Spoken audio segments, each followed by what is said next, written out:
Air signs, tignan natin kung ano po yung mensahe para sa'yo ngayong araw. Keep in mind po na ito ay general reading lamang. So, hindi po lahat ay makaka-relate. So, be open-minded. Sa mga hindi pa po nakasubscribe dito sa ating channel, please subscribe na po kayo and pa-like na din po ng ating video. At sa mga nais po mag-avail ng ating private readings ng ating Evil Eye Amulet, ayan, aalagaan nyo na lamang po yan.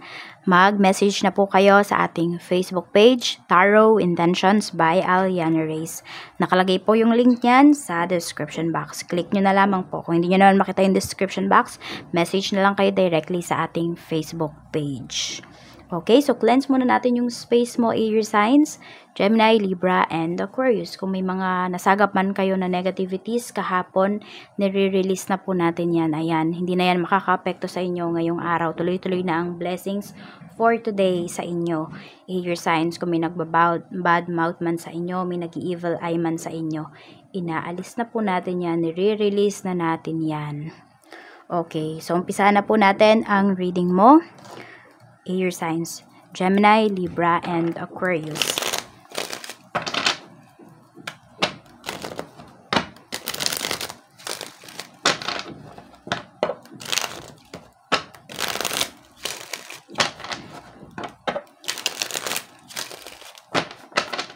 Gemini, Libra, and Aquarius Spirit Guide. Tingnan natin. Gemini, Libra, and Aquarius. Kamusta? We have 9 of coins. Okay, so some of you, pwedeng nandoon yung secure na secure kayo sa kung ano yung mayroon kayo ngayon. Nandoon yung confident po kayo. Pwedeng yung tingin ba sa inyo ng mga tao ngayon, air signs, ay parang ano ba, yayamanin kayo. Air signs, yun yung nakikita ng mga, pag unang tingin ba ng mga tao, ay yayamanin si air signs, Gemini, Libra, Aquarius, di nila iniisip na na poor kayo.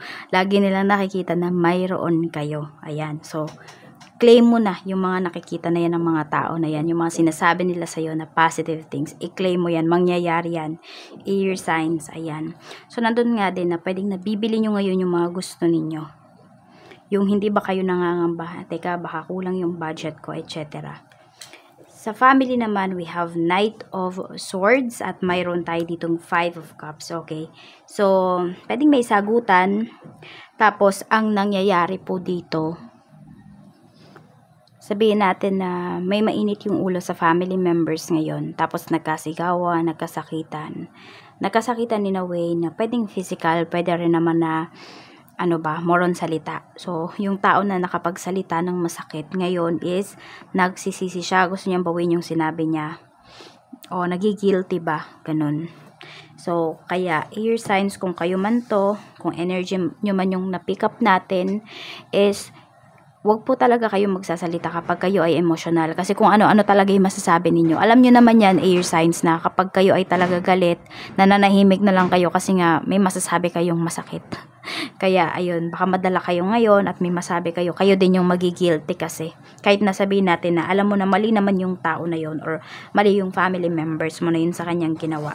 Tignan natin pagdating naman po sa friends. Sa friends, we have 3 of Cups. So, pwedeng meron kang pupuntahan dito na kaibigan. Ang nakikita ko dito, pwedeng nagpagising kayo ng kung anong oras man, tapos hindi kayo ginising. Meron tayong King of Coins. Okay, so pwedeng meron ditong friend mo na may isi-celebrate siya. Pwedeng birthday. Pwede rin naman air signs na ang isi-celebrate nitong kaibigan mo is promotion niya. So, pwedeng i-invite niya kayo. Magsi-celebrate talaga kayo dito. So, pwedeng ganun kayo ng mga friends mo kapag may mga naghihilan ba kayo pataas. Ganun. Kapag may mga ganyang okasyon o kaganapan sa life nila, talagang ini-invite po kayo. So, tignan natin pagdating naman po sa love life. Sa love life, we have Page of Cups at meron tayo ditong 4 of Cups. So, some of you, pwedeng may lumalapit sa inyo na bagong tao dito, air signs, but yung iba is hindi po kayo, parang di pa kayo naka-move forward, or some of you, pwedeng nakita nyo na talaga yung tao, or dumating na yung tao na magbibigay sa inyo ng meaning, okay, na para maka-move forward na talaga, or ito na yung sign na hinihingi ninyo kay universe. Tingnan po natin kung ano pa yung mensahe for you. We have true love. Kung sino man yung tao na yan, nakarelasyon mo ngayon, kung sino man yung tao, air signs, na lumalapit sa iyo ngayon or pinupurso ka or ikaw yung magpupurso dun sa tao na yon, maaaring siya na talaga yung true love mo. This is the romance of a lifetime. Pwedeng maraming ituturo sa iyo yung tao na yon or ikaw yung maraming ituturo sa kanya, air signs. Ayan, napakaganda nung yung chemistry talaga sa relasyon po ninyo or sa magiging relationship ninyo. Okay, so nakikita ko kasi dito parang wala na siya talagang bitawan. Tignan natin. So, kung wala naman kayong peace of mind towards that relationship, pwedeng ang mangyayari is, pwedeng hindi siya yung, yung true love, or hindi true love hindi talaga siya yung, yung happily ever after mo. Kaya tignan nyo din kung may peace of mind ba kayo sa tao na ka-deal po ninyo ngayon. Yung kayo ba yung tipo ng tao ngayon na sure na kayo na siya na yung makakasama ninyo or siya na yung gusto ninyong makasama. Tignan natin kung ano pa yung mensahe pagdating naman, Spirit Guide, sa this is a love life. So, pagdating sa money mo, we have 4 of Swords and we have 6 of Swords. So, meron kayo ditong energy pagdating sa money na hindi kayo makamove forward. Parang hindi kayo matahimik. Ayan po. So, pwedeng ito kasi is malaking pera. Kaya ganyan yung nararamdaman ninyo ngayon, air signs. So, which is, kung malaking pera naman talaga yan, ay dapat talaga na singilin po ninyo, kuhanin po ninyo, ipaglaban ninyo. Ayan, baka meron dito regarding to sa mana. Parang, nung una, tinanggap nyo na, sige, hindi ka na makikipag-agawan talaga, kasi parang ganun yung nangyayari.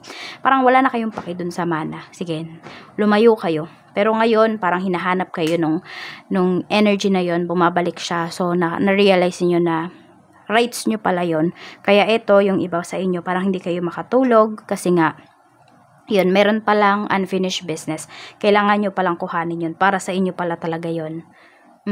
Hindi yan sa pagiging sakim. Okay? Pero, ayan po, pwedeng yun talaga, hindi kayo maka-move forward or naiisip nyo ito. Kasi alam ninyo na mali pala na sinuko ninyo yung bagay na to. Tignan po natin. Lalo na yung iba naman sa inyo, baka kasi nangangailangan kayo ngayon. Kaya, yan po. Tapos ito yung nakita ninyo talaga na way para, sabihin natin, para maagapan kung ano man yung pinoproblema ninyo in terms of money. Tignan po natin pagdating naman sa negosyo. Tama ba? Pera. This is your career pala. Ayan, pagdating naman sa career, so, nakikita ko lang dito, may mga bagong salta dyan sa career po ninyo, dyan sa trabaho ba. So, more on, strict ka dito. Strict yung pinapakita mo dito, na strict ka ba, air signs, ganyan. Kasi parang parang ang ligalig nitong mga bago na ito. So, baka mga pasaway ba? Ganun yung pinapakita nila na energy. The Chariot. Ayan. And meron din naman yung iba po sa inyo dito is, you feel kasi, air signs, no, na yung mga bago na to, ito pa, sila pa yung parang unang mapopromote, ganun. May ganyan bang nangyayari talaga sa ano ninyo, sa trabaho po ninyo? Kasi pwedeng, kaya ka nag-iingat dito. Kaya yung iba sa inyo, ayaw nyo makipag-close talaga. Kasi pwedeng nadala na kayo before. Kapag nakikipag-close kayo sa mga tao sa office or sa trabaho po ninyo. Ang nangyayari kasi dito, parang yung swerte mo napupunta sa kanila. Meron kaya tayong mga psychic vampire na kasama dito sa trabaho. Tignan natin pagdating naman po sa inyong negosyo. Sa negosyo, we have 6 of Wands. At meron tayo ditong the Fool. Ayan, pagdating sa negosyo, yung iba po sa inyo, air signs, is, hindi kayo makapagsimula. Nahihirapan po kayo, may blockages dito pagdating sa inyong negosyo. Yung sales niyo okay naman, kaya lang parang hindi kayo happy. Pero totoo, air signs, maganda po yung sales ninyo. Siguro kasi nako-compare niyo yung sales niyo ngayon sa sales niyo last month, same day. Kaya parang hindi kayo masaya. But, kailangan mo muna talaga, air signs, is i-appreciate kung ano yung mayroon ka dito. Ano ba yung reminder sa ni universe ngayon? 10 of Cups. You fulfill daw, mafe-feel mo daw talaga yung mga cups mo. Basta maging mapagpasalamat ka, air signs. 10 of Cups, tignan mo yung mga bagay na nandiyan sa harapan mo, magpasalamat ka. Tapos huwag ka daw balik ng balik sa past kasi ang pinakamahalaga is yung nangyayari sa present time natin. So ito po yung inyong mga lucky numbers. We have number 58, 47, 10, 16, 49, 3, ayan po, ang inyong lucky numbers. So, sobra pa eh. Maraming salamat po, air signs. Mag-iingat kayo always and more blessings to come. Bye-bye!